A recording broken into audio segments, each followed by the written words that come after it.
Welcome to Environment Long Island. I'm Karl Grossman. The subject, Drawdown East End, part of a national drawdown initiative. Next.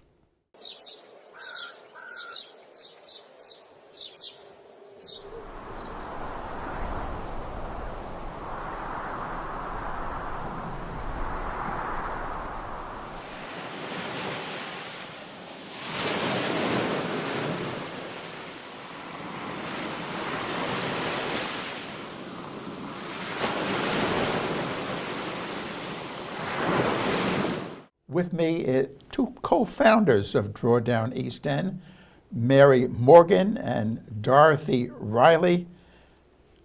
Mary, you first. What is Drawdown East End about?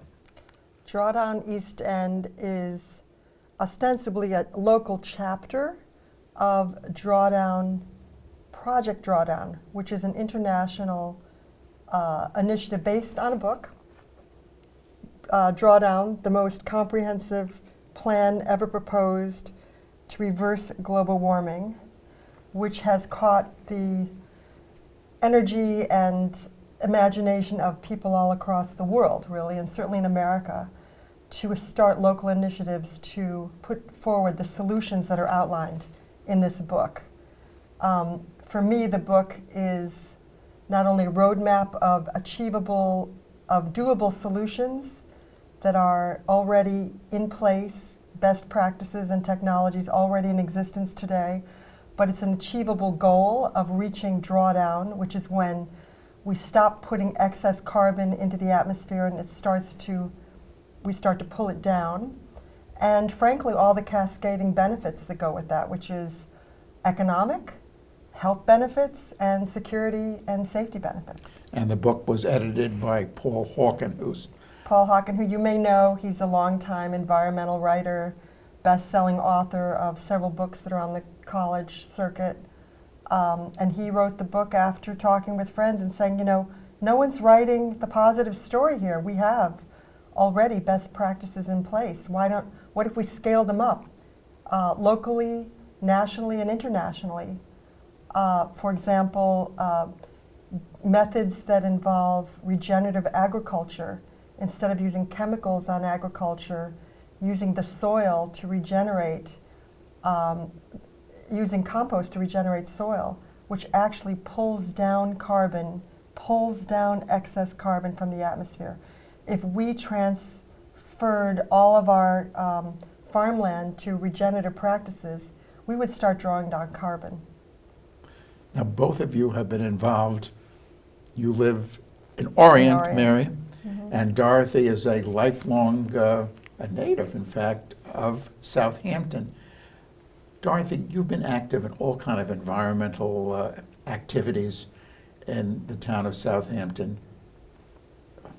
What's new about Drawdown? I mean, considering all the issues that you've grappled with, that you tackled in the groups that you've been involved in, what's with Drawdown? Is it that new? Well, actually, many of the solutions are ancient. We're just discovering them. But I was really smitten with Paul Hawken's attitude about it. And his sense is, instead of looking at the doom and gloom, to really look at this as an opportunity of our generation. And that's an entirely different approach. I have been doing this kind of work on and off for 45 years. And the people that are attracted to this work are positive people, and they bring to the table their creativity and their compassion and their sense of community, and it's an entirely different ball of wax.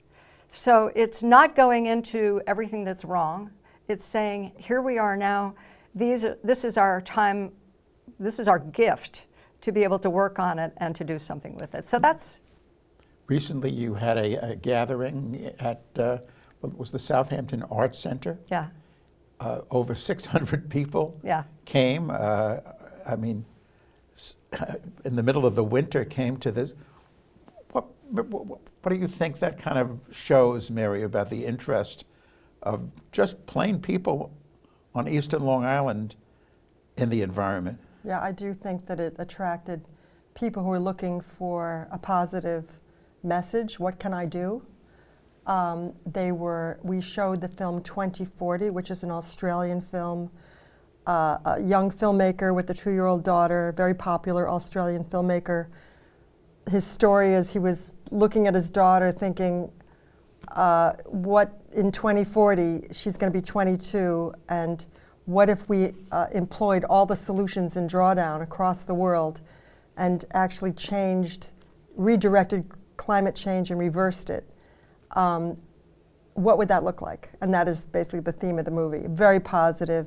People cried at the end from hope. And the comments were, there were people fascinated with the microgrids and the tree planting and the reducing food waste, and all the solutions in drawdown were outlined in the film. Well, one thing that I want to say is that people didn't know when they came how fantastic the movie would be. So you're right, they came in January, about 650 of them. And I think that's because it was couched, Drawdown Festival, Films, Forums, and Fun. So it was taking that topic that usually destroys us and leads us to inaction. And it was inviting us to come together in a different light. And it turned out the film was very positive, so they got to take that away. But they showed up at the door because they're tired of the way that it's been, and they're looking for something that they can hold on to, come together as a community in a different way. I think. I agree. I'd like to get into the 100 recommendations that Hawkins sets forth. These are recommendations in regard to what people can do, what viewers can do. But first, for viewers right now, how could they get involved beyond going to the events that you guys have scheduled for coming months? How else could they, your website and so forth, how can they get involved, viewers now in Drawdown East End? Well, our website will be telling people what events we've got coming up, so they can go there, drawdowneastend.org. So they can check that out. We'll be having monthly potlucks so that we'll come together as a community and see what each other are doing. We're also having sessions on reducing food waste, both on the individual level and the institutional level. People can join our group, Drawdown 100 Women for Women. And in that, we have monthly topics. So, for example, we'll be focusing on reducing food waste and eating a plant-rich diet. Very simple things. Reducing food waste is the number 3 solution of 100 solutions. Very easy for us to do.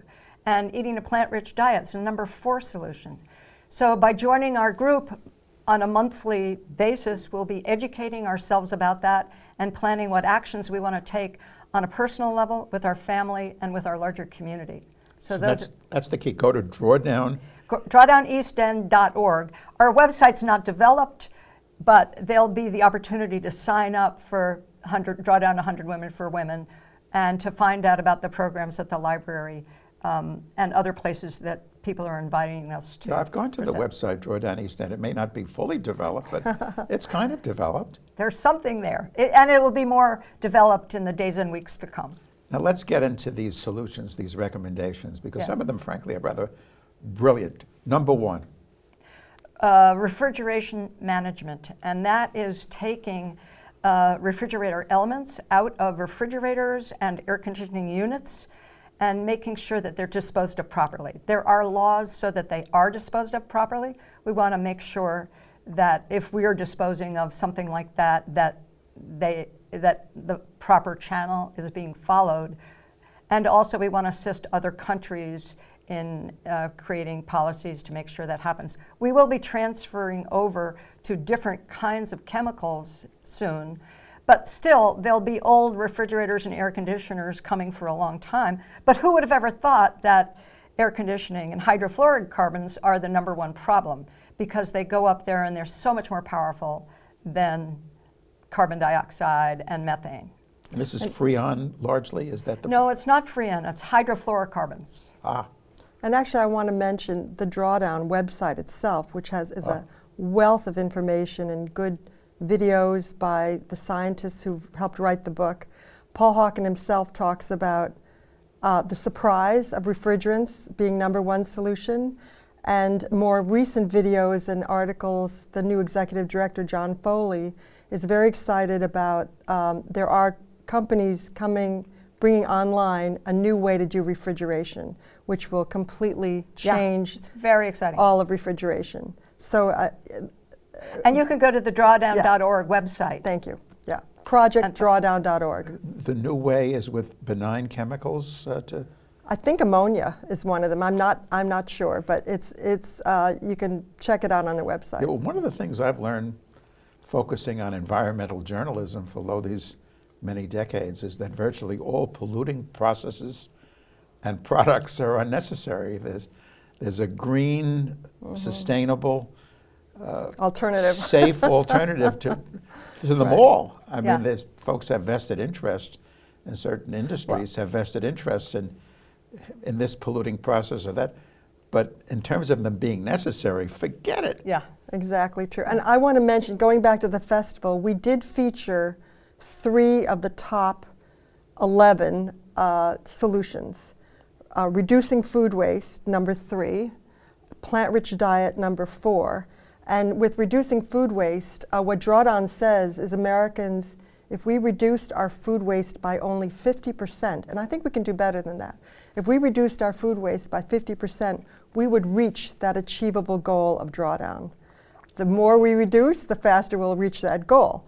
But, and as far as plant-rich diet goes, it's not about everyone becoming a vegetarian.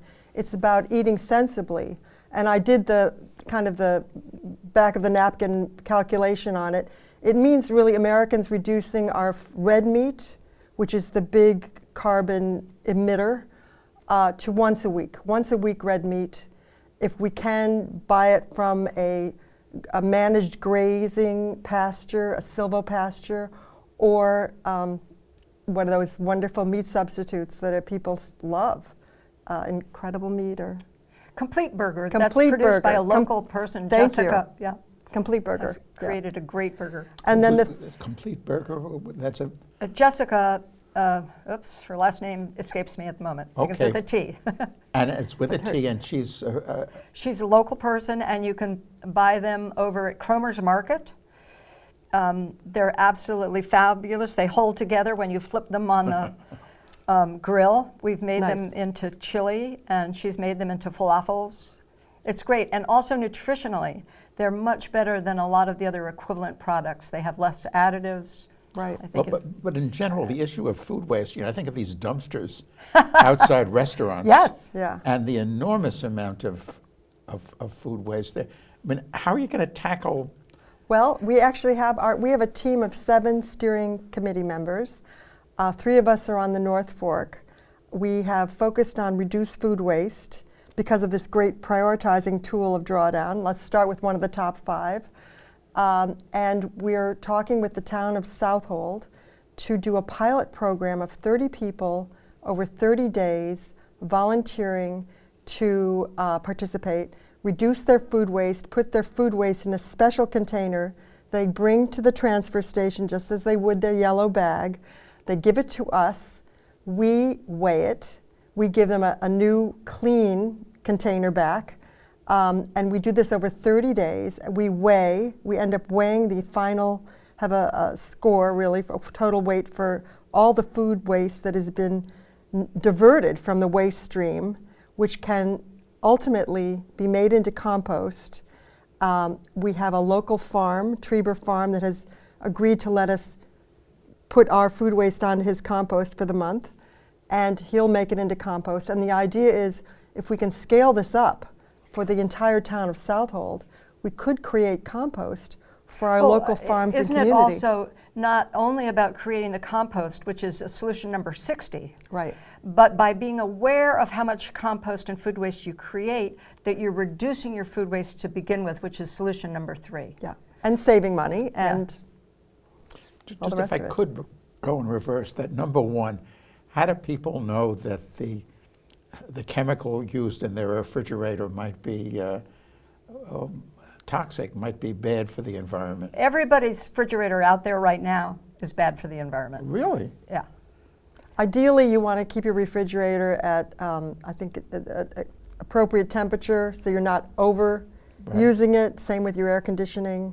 Keep your car has a refrigerant, keep that checked, so it's not leaking. It's that kind of thing. But societally, we're going to have to figure out Yes. another way to. Yes. And there are Correct. there is legislation already in place, and it comes due in a year or two when all of these new products will have to comply with a different pattern. Okay, of so that's uses. number one. Number two?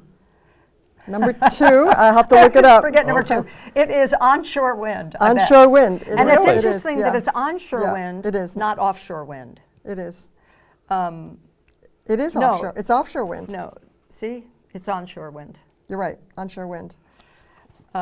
So Funny that he's got it. there are places when I've spoken to the long-range town planners in Southampton, Yeah. even though we don't have huge amounts of space, there may be places for us to look at and address where we could locate some onshore wind. I would love it if, and we talked to Bridget Fleming at the county level to see, could we use the medians? I guess we have to go to the state for that. We talked to Fred. We haven't quite followed through on that. But could we use the medians of state roads for onshore wind? Yeah. So there's investigations we can all do to start creating solutions. But wind is big because then there's offshore wind, which is another solution. It's not as high as onshore wind, number 2. It's 22. It's 22? Well, that's pretty high on the Yeah, list here. but you add the 2 together, that wind is kind of big. But I also want to mention the third from the festival. We have reduced food waste and giving people ideas of how they could do that. Right. Eating a plant-rich diet, which also is the age-old Mediterranean diet. It's very healthy for you to lower your meat consumption to once a week or less. Although watch out for rice, because rice is a huge methane producer. Oh. And that's very unusual that we would pay attention But to that. the That's third rice. topic that we talked about at the festival was, actually Dar came up with this topic, and I thought, oh boy, this is a biggie. Regenerative practices, land and sea. And Drawdown uses the word regenerative a lot. It means really almost self-renewal.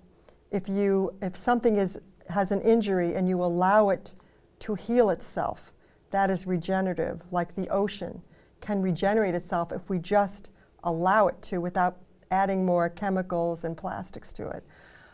So I took the topic, regenerative practices, land and sea, and thought, you could write a book on this.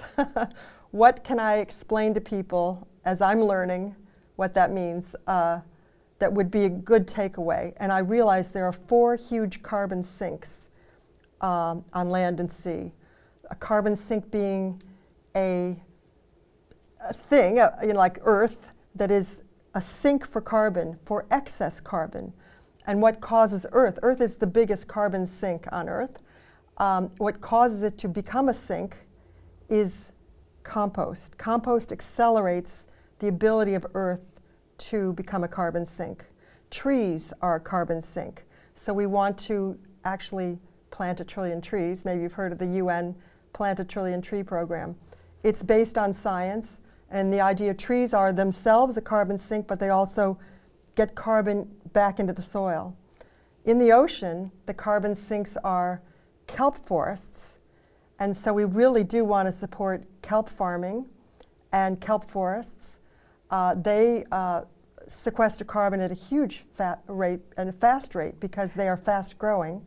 And the fourth one, which is kind of a surprise to me and a lot of people, whales. Whales are a carbon sink.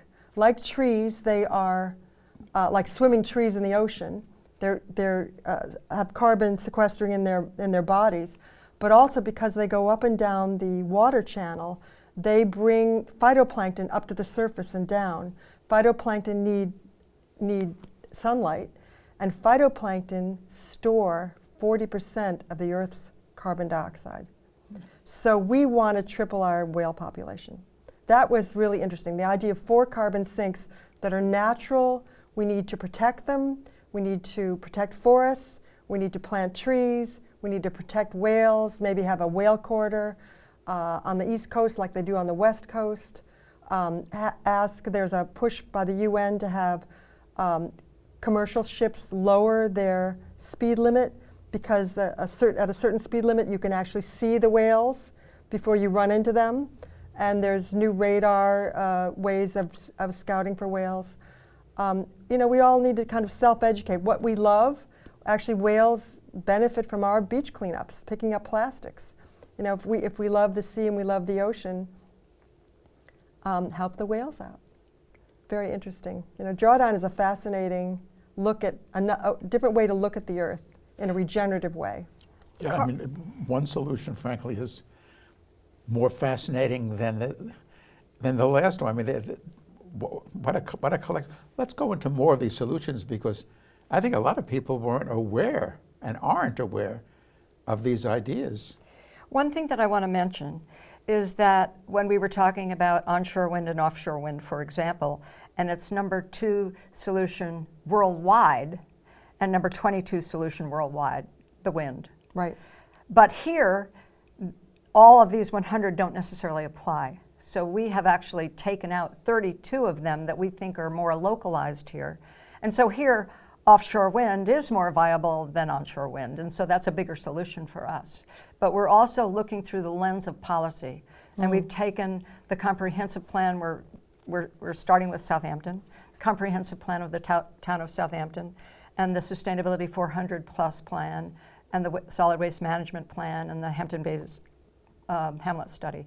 And we're looking at everything that those plans say that we want in our community, and how these are prioritized and actually fit with them, so that we can help government create a prioritized plan that can get us to impact and draw down more quickly. But one of the things that's dear to my heart, and that is the role of women and girls. And the number 6 and 7 solution are educating girls through secondary school and bringing reproductive rights and information to women. And if you combine those two together, it actually is the number 1 impact throughout the entire world on reducing global warming. And one thing that's sort of interesting, we're thinking, well, women learning about contraception is not really that much of an issue here. But I am in the top 1% of income worldwide. I'm living in the country with the highest admissions per capita. And when I have a baby, and I'm in the top 10% in the world, in fact, I'm higher than that living out here on the eastern end of Long Island, my child is going to be consuming 30 times the carbon that a baby from India is going to be having. So if we're not wanting to help other countries, which we do as well, but we can also look internally and see how can we support our communities in having all of the opportunities. If girls study gold making when they're in secondary school, they're much less likely to have an unwanted pregnancy. And I think the program I Try that Teresa Roden has put together, where she's empowering these youth to be engaged in athletic, I'm sure that that's going to also bring down the unwanted population rate. But when we look at women and we say, hey, who's the person that's primarily responsible for reduced food waste? The number 3. In my family, that's me. I'm a woman. In my family, I'm also the one that's in charge of plant-rich diet, because that's what I do. And I also purchase 83% of all consumer goods. And so instead of me looking out there at somebody else and saying, you're the problem, I can look at me and say, I'm the solution. So even though that's not a single solution all by itself, it combines so many of these other things that's why I'm wanting to work with other women, for us to recognize the opportunities that we've got here to make a big difference. And if I can just put a plug in for offshore wind. Okay. I mean, I've been to Block Island. I've seen the first wind farm in the Atlantic, offshore wind farm, and it's a beautiful thing. And I love them. I don't think there's an aesthetic issue. I mean, there's some opposition to where the cable comes in, which I kind of wonder about, because on Block Island, I've been on the beach where the cable comes in. You don't know what cable comes. It's a manhole cover, and that's the only sign that underneath it is. You kind of have to wonder about, well, resistance to some of these great ideas. And there'll be only a couple of minutes left, but Karl, could I make a pitch for one of my favorites?